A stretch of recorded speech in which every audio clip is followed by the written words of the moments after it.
Welcome to Pilates Teacher's Manual, a podcast for Pilates teachers by a Pilates teacher. I'm Olivia, and I'll be your host. Jump in the conversation on Instagram at Pilates Teacher's Manual. Today's chapter starts now.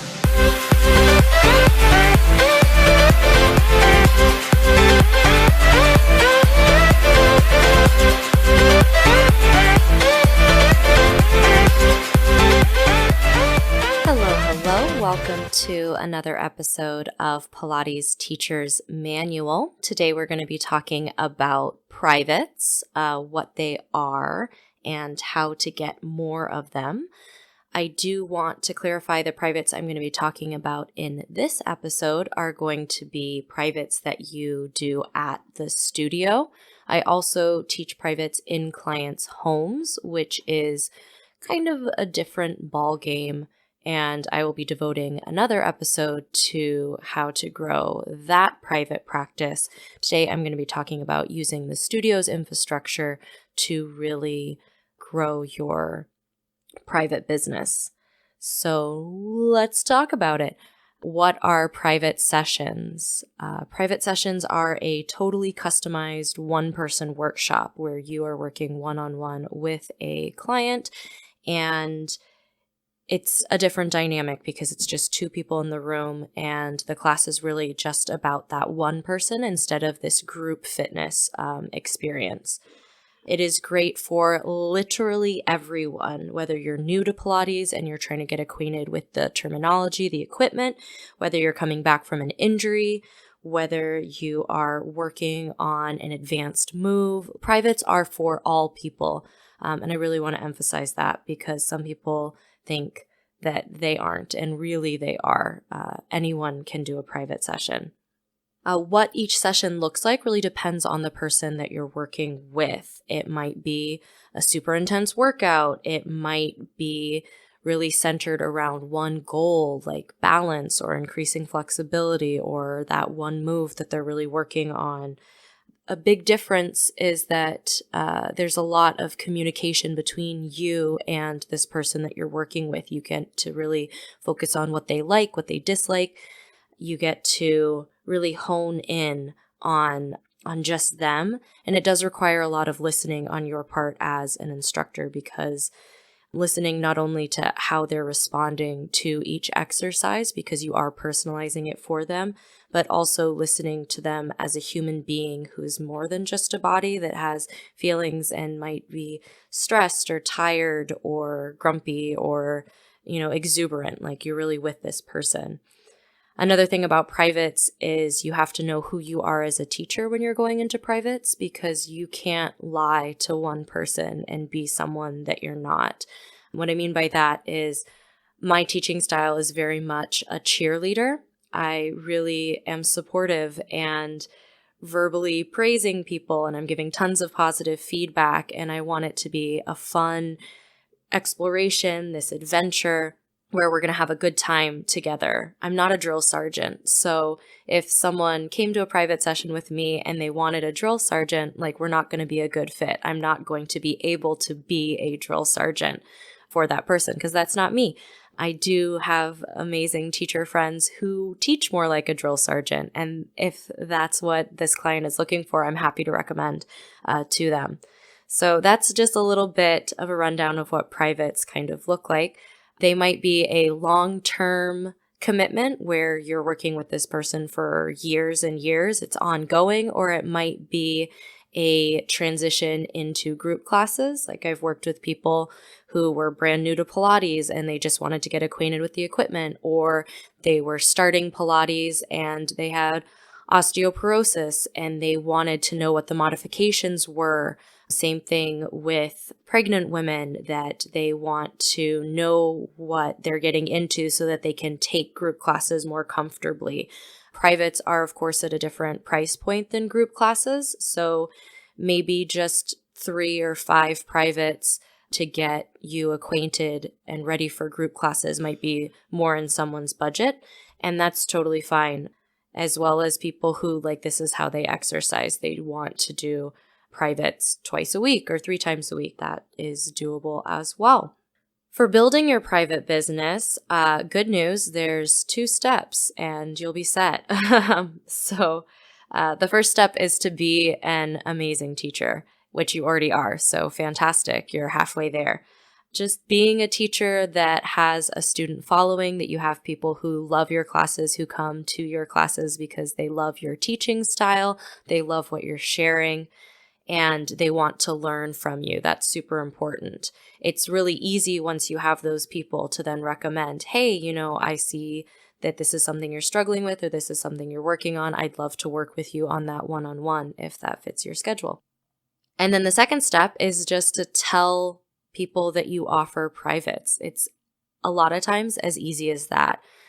Tell your group classes that you offer privates. Tell your people who you live in the building with that you offer privates. If you're serious about growing your private business, you should let people know that you do it. Sometimes students come up to me kind of shyly and they're like, do you offer privates? And shame on me for not making it abundantly clear that it's something that I do and it's something that I love. And it's not intuitive. Not everyone knows that if you teach group classes, you also teach privates. So if you do want to offer privates, let people know that.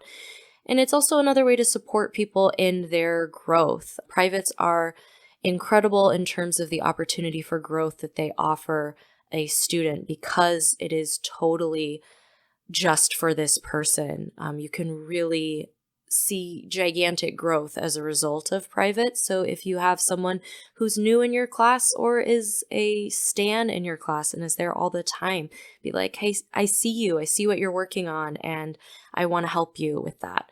People who ask a ton of questions in your class, great candidate for privates. Let's take an hour and get to the nitty-gritty. Let's do it. When you are saying you're offering privates, make sure that you also let your front desk or the people who are running your studio know that you want to offer privates because they get emails and they get calls of people who want to work one-on-one.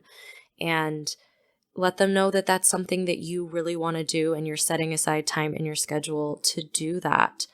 I'm really lucky that Club Pilates offers a free private assessment, so I can offer, a 30-minute assessment to people for free so that they can kind of see what a private is like if they're not sure. So they really see that they can really gain so much from a private session. And, just plant the seed and tell people, I think you're a great candidate for privates. I think we can do really great things and that the goals you have are totally achievable. Let's get there together. You do want to make sure that you know what your studio's policy for privates are, like how scheduling works. Do you have a separate private studio? Are you going to be scheduling around classes? Do other teachers have private schedules? Because you don't want to step on toes. You do want to share the space, but you do also want to respect the space and the people who are in the space. And it's good to know in terms of a price point, whether privates are something that are financially beneficial to you, if that's something that's important. I think it is. If it's your job, you can love it and also benefit financially from it for sure. So just to reiterate, 2 steps to having amazing private business is step 1, be an amazing teacher. And step 2, let people know that you teach privates and you'll be set.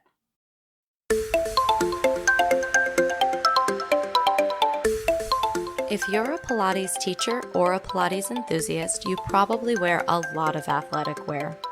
You can get 2 pairs of leggings for only $24 at Fabletics using my affiliate link in the description. I know what I like when it comes to leggings, and Fabletics Power Hold leggings are some of my absolute favorites. They have long-lasting quality at an excellent price point. Check out the link in the description and snag your first 2 pairs of leggings for only $24 at Fabletics. Back to the show.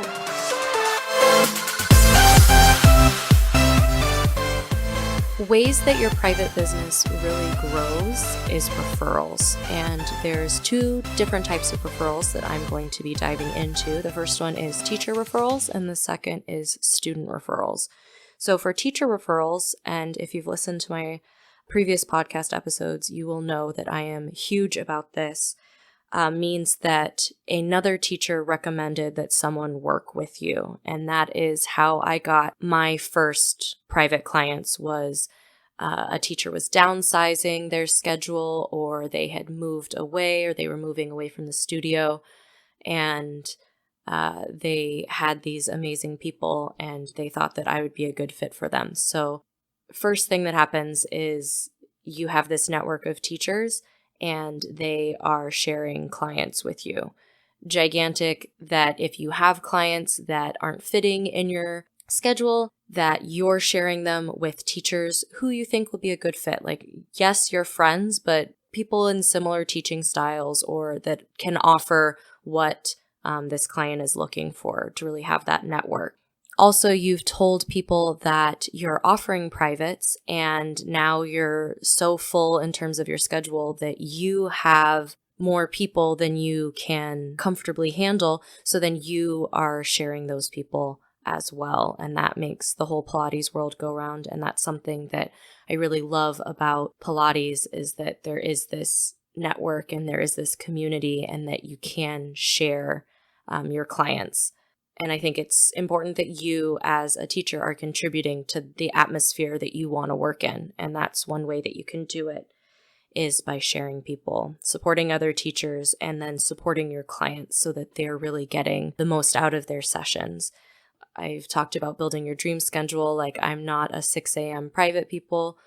That's not me. But some teachers are. And if you have morning teachers, like, send morning people their way. Like, that's already a good sign. Second thing is student referrals. And that is the greatest praise I think that you can have as a teacher, that a student loved working with you so much that they are going to recommend their coworker or their partner or their child or grandchild or neighbor. That is, oh my gosh, like, it just makes you feel so warm and fuzzy and proud and thrilled that you've had such a positive impact in this client's life, that they want to share that positive impact with others. And maybe the person they've referred is a great fit, fantastic. Maybe they would be better schedule-wise or personality-wise working with another teacher.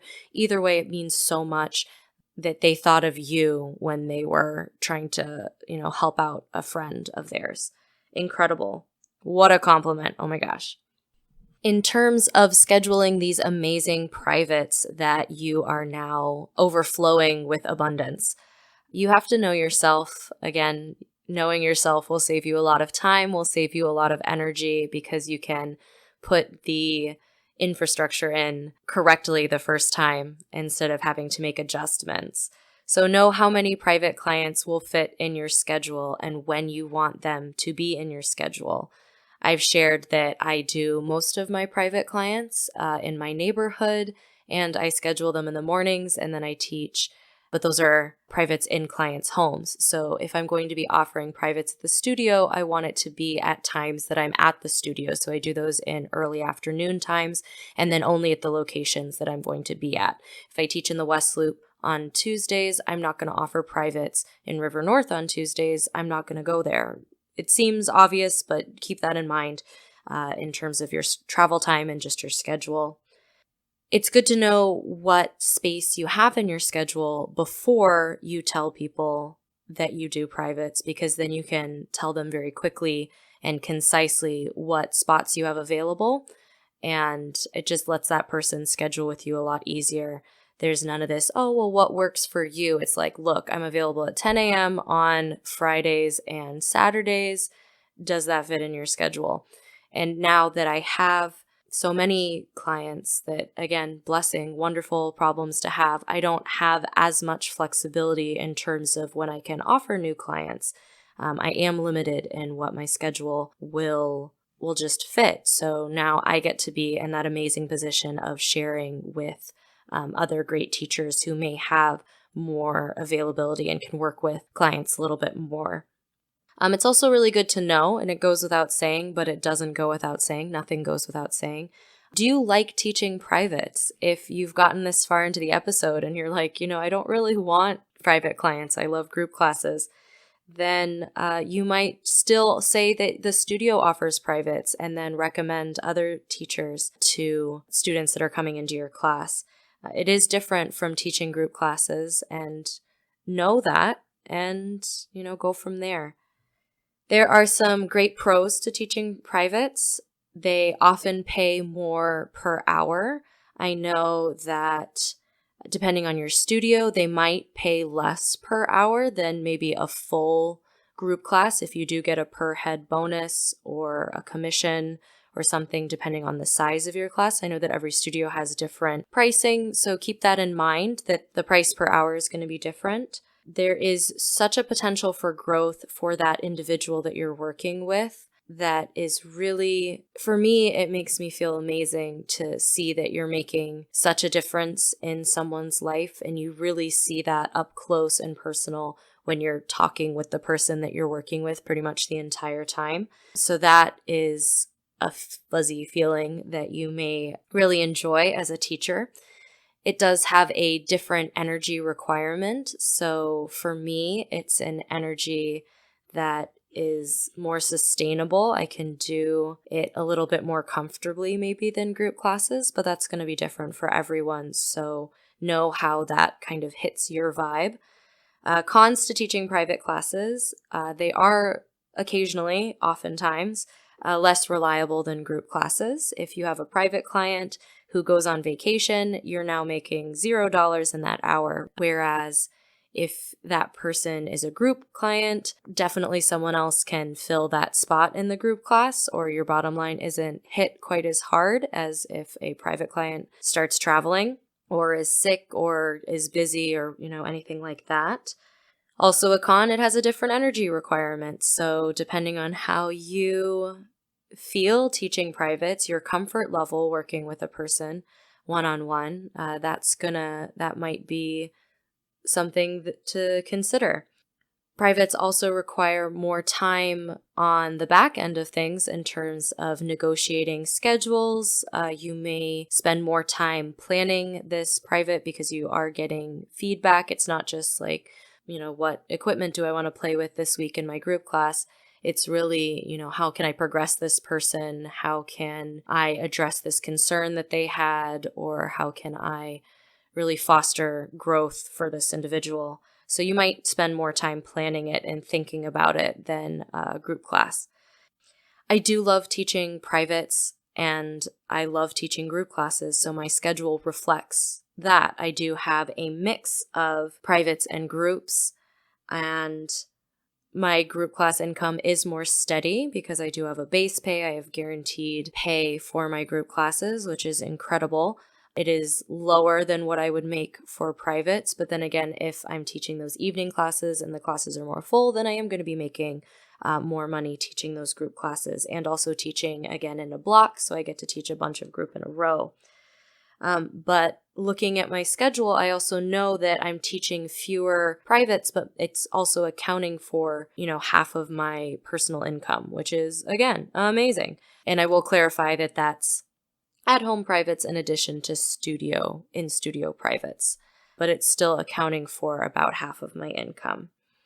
Nice thing about working in a studio for your privates is the structure is already there. There's probably already a pricing model that you do want to be familiar with so that you can confidently tell people about if private packages are offered, if single classes are the only thing that's offered.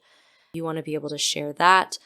There's also equipment, which it's a given, but it's incredible that you have access to a reformer and a chair or a Cadillac or a ladder barrel and like all of these pieces of equipment. You don't need to take them with you. They're already there for you. There probably is also software for scheduling appointments where you can see instructors across the studio, what they're doing, how the space is being utilized. You can book those appointments and also process payment all through a system that is incredibly convenient and cannot be overstated, that you can book those appointments, that emails are automatically sent confirming those appointments, all of that stuff. My private clients, both in studio and home, do have my email and have my phone number so that they can communicate with me and let me know what's going on in terms of scheduling. At the studios that I teach at, the instructor is responsible for scheduling their privates. So that's a little bit of time that's going to go into it that in a group class you show up and teach. and it's the same every week. In a private, depending on travel or what's happening in lives, that's going to be a little bit different. I hope this was a useful introduction to what private sessions look like when you're teaching at a studio. I do know that all studios are different, so you definitely want to check with your studio before you take my word as the end-all be-all of private teaching. But hopefully that answers some questions that you may have had off the bat. If you have any more questions or there's anything that you want to share about why you love teaching privates in a studio or what your tips and tricks for growing your private business are, feel free to drop me a line on Instagram or shoot me an email. I hope that helps. Thanks so much for listening. Thank you for listening to this chapter of Pilates Teacher's Manual. Be sure to visit the Instagram link in the description for the post on today's episode. There you can leave your comments, ask questions, and join the conversation. Also be sure to support the podcast and take advantage of the great affiliate links in the description. The adventure continues. Until next time.